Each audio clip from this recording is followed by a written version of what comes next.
première chose que tu fais dans Farlone Sales, c'est regarder une tombe. La dernière chose que tu fais, c'est finir de traverser le monde. Cette petite boule rouge dans ce monde tout gris, c'est nous. Et lui, là, c'est notre père. On pourrait techniquement rester là de manière indéfinie, mais on va avancer. Je tombe sur un premier objet, une boîte aux lettres. Je ne sais pas du tout à quoi ça sert. Du coup, dans le doute, je vais la prendre. On arrive ensuite à notre maison, enfin, ce qu'il en reste. On allume la lumière et on observe. En bas, des photos de famille. On arrive à reconnaître notre père avec son frère. Et là, on voit un schéma d'une sorte de véhicule. Et puis, il y a notre chambre. La maison, elle se porte pas bien. Il y a manifestement plus grand chose à faire pour nous ici. Alors, on continue et on arrive au bord de l'eau. Enfin, on arrive au bord de l'eau à l'époque où il y avait encore de l'eau. Car actuellement, il ne reste plus que de la boue. Mais un peu plus caché, on remarque des dessins sur des cailloux. Le premier à la sortie de la maison, le deuxième quand on rentre dans la crique, et le troisième juste là. Les mêmes dessins que l'on voyait dans notre chambre d'enfant. Ils nous apportent un premier repère temporel, un bateau.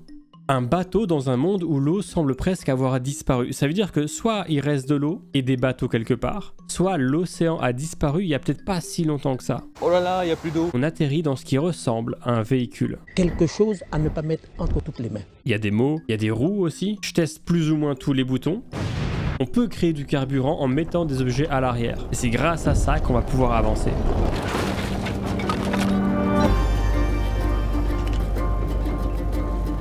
On commence à prendre pas mal de vitesse. On a un frein d'urgence pour s'arrêter. Je ramasse des caisses qui nous serviront de carburant.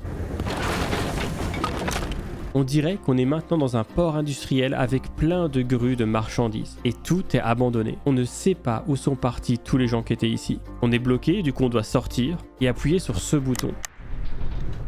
Ça va, c'était pas trop dur. On débloque une voile, on continue à explorer l'océan et je crois maintenant qu'on arrive suffisamment bas pour être considéré comme étant en eau profonde, même s'il n'y a plus d'eau. Parce que là, on voit des épaves et encore des épaves, jusqu'à arriver à un nouvel obstacle. Oh bordel, il y a le feu. Pas de panique, j'ai une lance à incendie. Ok, donc après avoir éteint tout ce qui crame, il va être temps de sortir à nouveau.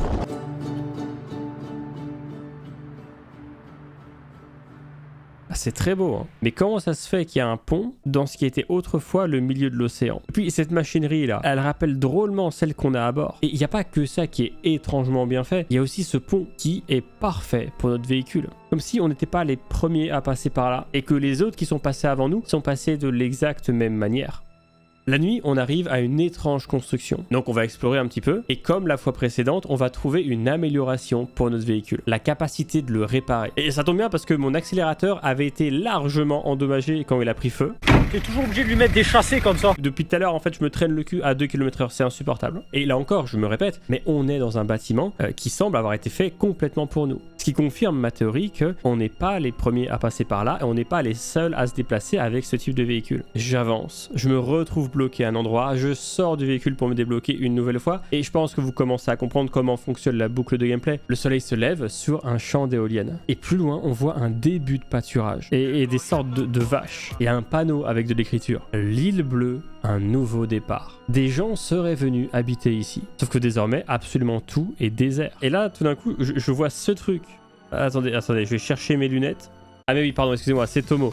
La campagne se termine demain, c'est la dernière fois que j'en parle. Pour ceux qui sont pas encore au courant de ce que c'est un jeu qui combine Minecraft et Pokémon, réalisé par un petit studio indépendant français. Sauf que la physique est meilleure et les combats sont meilleurs. Donc en fait, c'est les deux jeux mais en mieux. J'ai déjà couvert l'entièreté de leur campagne sur Kickstarter et là c'est la dernière fois que j'en parle parce que la campagne se termine demain. Ce qui signifie que c'est aussi votre dernière chance de choper tout le merch exclusif à la campagne, d'avoir un accès à la bêta du jeu. Bref, si vous voulez soutenir un petit studio indépendant français qui réalise un projet ambitieux qui combine deux licences légendairement populaires, c'est maintenant ou jamais. Pour les connaisseurs, il y a Cécile Corbel à la composition, on explore des îles, on capture des tomos qui sont des créatures qui vont pouvoir nous aider dans l'aventure, pas seulement dans les combats, hein, on peut les utiliser pour plein de trucs. Donc voilà, on est sponsorisé pour en parler bien sûr, mais j'en parle aussi parce que je kiffe le projet de manière perso. Donc si ça vous intéresse, le lien est en description.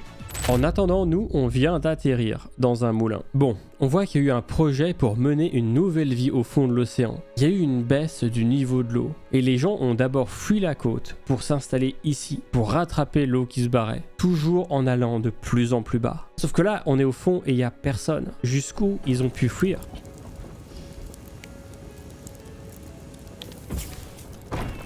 Ok, alors là on est bloqué, il y a tout qui brûle. Jusqu'ici ça change pas trop de nos habitudes. Je trouve le bouton qui nous débloque et le véhicule se barre.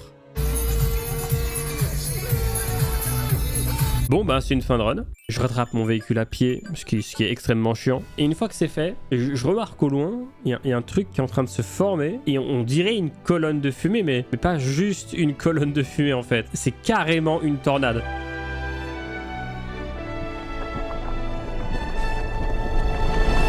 Ok, bon, s'il y a des tornades comme ça, normalement, je comprends que plus personne n'habite ici, et on avance vers ce qui a l'air d'être un complexe industriel, qui, encore une fois, pour pas changer, est complètement abandonné. À croire qu'on est vraiment seul au monde. Mais qu'est-ce qui est arrivé à tous ceux qui habitaient ici? J'allume la lumière, et on va pouvoir admirer ce panneau. On construit votre futur. C'est encore un panneau qui promet un meilleur avenir. Et puis, il y a ce logo en bas à droite. Et c'est pas la première fois qu'on voit ce logo. À chaque fois, c'est la même entreprise qui promet un avenir meilleur. Et manifestement, à chaque fois, ça a raté. On croise une immense épave portant le même logo que celui de l'usine. Il y a de la grêle qui commence à tomber et qui me ruine mon véhicule. Alors je m'abrite tant que je peux et j'arrive à un hangar. Et si j'en crois les chambres qu'il y a dans le hangar, c'est un hangar qui est habité. Je trouve moyen d'aller sur le toit. Et il n'y a pas à dire, hein.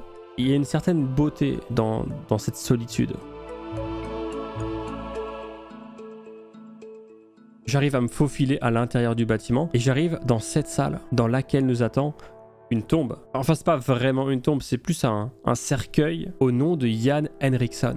Et juste là, on a une étrange statue. Et derrière, on retrouve le même symbole. Le même symbole qu'on a vu sur les panneaux de l'usine et du village, ainsi que sur la grande épave. Le mec qu'on voit là, c'est le génie derrière l'entreprise qui a essayé de faire survivre la population. Et si on revient un peu sur la gauche, on voit plusieurs photos. Yann avec une grande machine nommée l'Opidumotive V1. Ensuite, sur une autre photo, on voit cet homme. Et cet homme, on le connaît. C'est l'homme à qui appartient la tombe sur laquelle on était au début du jeu. C'est notre père, Jan Henriksson, et c'est plus que probablement notre oncle. Celui qu'on voit dès le début sur la photo dans la maison. Les deux ont collaboré ensemble pour créer cette machine. Les deux ont commencé par créer le modèle que j'ai, à l'époque où ils habitaient encore sur la côte. Puis ils ont continué à évoluer, se développant dans un océan qui se vidait petit à petit, jusqu'au moment où les deux se séparèrent. Mon père, abandonnant les grands projets pour vivre reclus avec moi sur le rivage. Et mon oncle, lui poursuivant ses projets de grandeur avec une statue de ce que devait être le projet de sa vie sur son cercueil. Et à force de me balader dans ce hangar, je trouve un énorme bouton.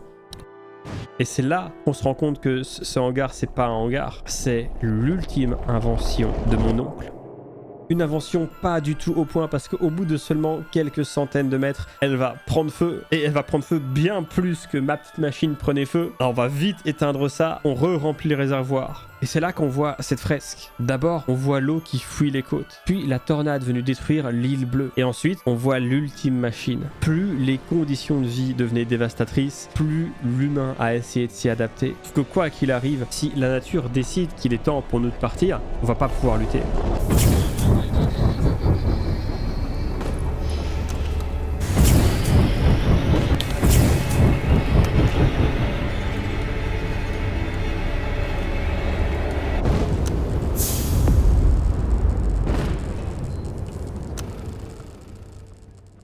On n'est pas mort. Ah, j'imagine qu'en effet, ça pouvait pas se terminer comme ça.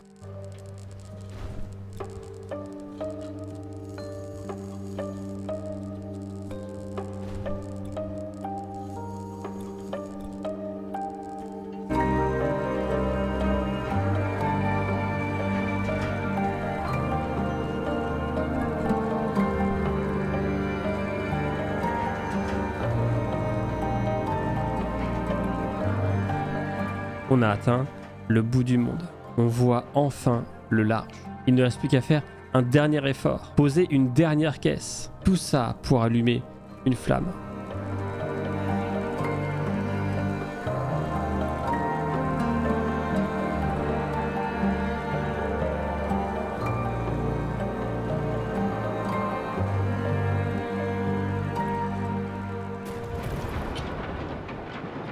Il est plus que probable que dans ce monde, l'être humain a entraîné sa propre perte. D'abord une fonte des glaces qui augmenta considérablement le niveau des océans, forçant les gens à se déplacer dans des machines, suivies par des intempéries qui ont mené à un assèchement, sûrement la formation de déserts, et petit à petit, le retrait massif de l'eau, obligeant tous les humains à suivre petit à petit l'eau qui partait. Sauf que dans sa quête de suivi de l'océan, ils n'ont pas arrêté de s'industrialiser. Ce qui a bien sûr continué d'empirer la situation. Alors on a eu les catastrophes naturelles, le dérèglement climatique. Dans un environnement de plus en plus hostile, l'homme a nécessité de plus en plus de technologies pour survivre, accélérant de plus en plus son inévitable fin. Ce qui fait qu'actuellement, on est les seuls survivants au désastre. Et si notre père nous a laissé une locomotive toute neuve, c'est dans un seul but, l'espoir de tomber sur quelqu'un. L'espoir peut-être de trouver une nouvelle maison, d'avoir une vie meilleure. L'espoir d'arriver de l'autre côté et de découvrir un bateau. Sauf que le problème c'est que on est arrivé et il n'y a absolument rien. Personne qui nous attend. On le savait pas en démarrant, mais on est condamné. Far Lone Sails, c'est un jeu profondément pessimiste sur la condition humaine. Et pourtant qui a un scénario qui est loin d'être inimaginable. Le message, il est clair. Il est trop tard pour retourner en arrière. L'humanité est allée trop loin.